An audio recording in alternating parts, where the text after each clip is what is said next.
Do you want to develop consistent good habits like reading, going to the gym every day, learning new languages, or practicing new instruments?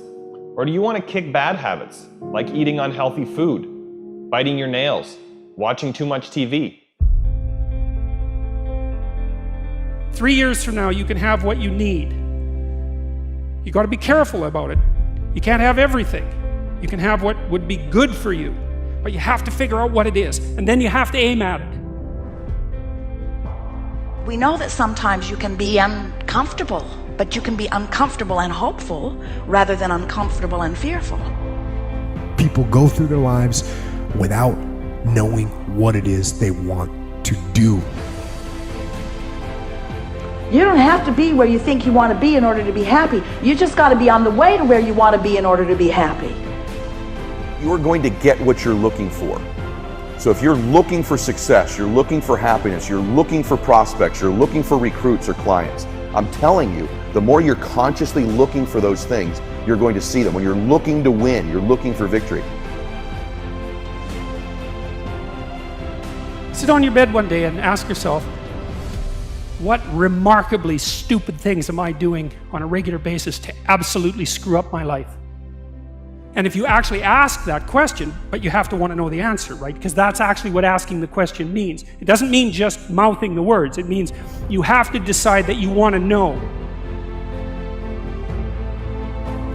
And so be very careful what you set your mind towards, what your outcomes are, because you're going to find them. Your mind's powerful. You're powerful. You're more powerful than you think you are. And if you could just get clear on what you're looking for, get super specific with great clarity, great specificity about what it is you want, it's sitting there for you to find if you look for it. The time is now. The time is now to express and for people to believe in themselves. The time is now for it to be okay to be great. Right there and then, you have an opportunity to steer your thoughts and your emotions in the direction that you want them to go, not in the direction that they're telling you to go. In other words, you can literally choose to seize the day, or you can let the day seize you. If you're fearful all the time, your point of attraction is very far from what you really want. If you're ornery all the time, or a lot of the time, your point of attraction is different from what you want. Your emotions are your indicator of what you're doing vibrationally. Have you been listening to us long enough to sort of understand what we mean by that? Don't worry about what needs to be done. Think about who you have to be in order to get it done. Did you ever have a dream that was so big that you thought it was almost impossible to achieve? I've had those dreams. And while not every dream has become a reality, along the way I learned a powerful approach of picturing that has helped me achieve most. Since that day, I've had other dreams, other big dreams. And in each case, I would picture where I wanted to be, and I would visualize what I would be doing and who I would be doing with when I got there. As the saying goes, you can't make a basket if you never take the shot. I knew I would miss the shot sometimes, and the failure would dampen my spirit, but I would be better off for my efforts and I would be okay. People are addicted to all kinds of things, substances, but one of the greatest addictions, or rather the greatest addiction, you never read about it in the papers, because the people who are addicted to it don't know it. It's the addiction to thinking.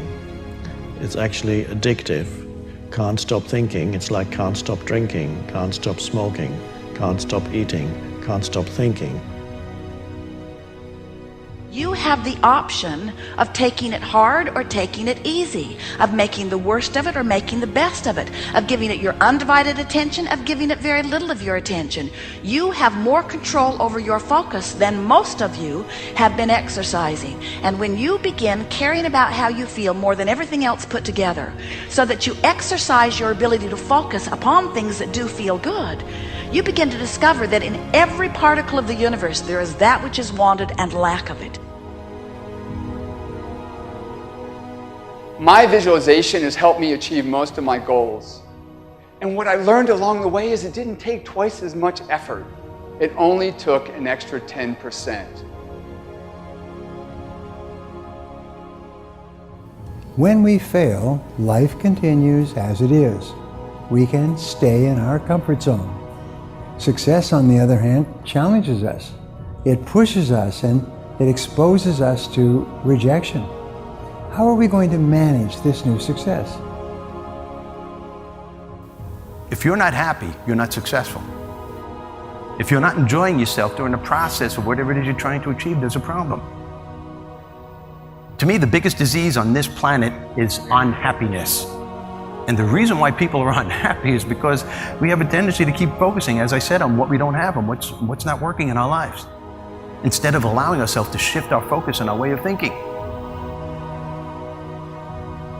People always want to be like, follow your dreams, follow your dreams, follow your dreams. My dream was always to be a rap artist, right? But I had to get a job. So I had to focus on my job. And then I made money to follow my dream. One of the main reasons that people don't get what they want is because they don't actually figure out what it is.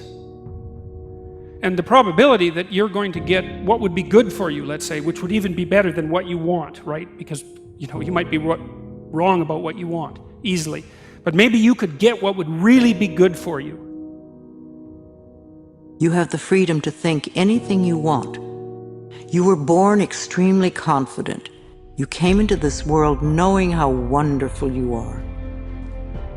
So choose new thoughts to think about yourself, and choose new words to tell yourself how magnificent you are, and that you deserve all the good that life has to offer. First thing in the morning and last thing in the evening, I want you to look into your eyes and say, I love you. I really love you. Your first goal, this is what I'm suggesting, your first goal when you open up your eyes should be to focus on the things that ignite your spirit and bring you joy. I want you to focus on the things that you appreciate in your life, the things that you're grateful for. I don't care who it is or what it is. Maybe it's the person lying next to you. Maybe you're thinking of your children. Maybe you're thinking of the dog or the cat lying by the side of the bed, a particular goal that you achieved. Maybe there's an event coming up on the weekend. Maybe you're meeting with your friends for lunch. You see, folks, it doesn't matter who it is or what it is. There's always something to be grateful for, to appreciate. And what I'm asking you to do in those few moments before you crank and get into your day is to focus on these things. Then why am I asking you to do this? Because an attitude of gratitude simply makes you feel good. And feeling good is the fuel that drives motivation. We've all made wrong choices and done things that we knew were not the best. It's one thing when other people do us wrong. We had a bad break. It wasn't our fault. We can have faith that God will restore. He'll pay us back. But when we bring the trouble on ourselves, when we blow it, it's easy to live in regrets, thinking that God's not going to help us. We made the mess. But here's the beauty. God knew you would mess up before He called you. He knew we would get off course, at times give in to temptation.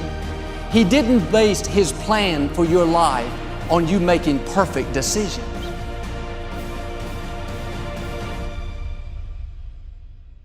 Through success, I represent the possibility of what you can achieve and what you can do with your life and your career. Other people's success represents the possibility of what you can do. Those are the records that you can sell. Those are the type of tours that you can do. Those are the kind of songs that you can produce and the songs that you can write. Those are the millions of dollars that you can get, or billions. Those are the type of architectural drawings and buildings that you can build. Those are the type of books that you can sell. Everybody else's success represents the possibility of what you could do.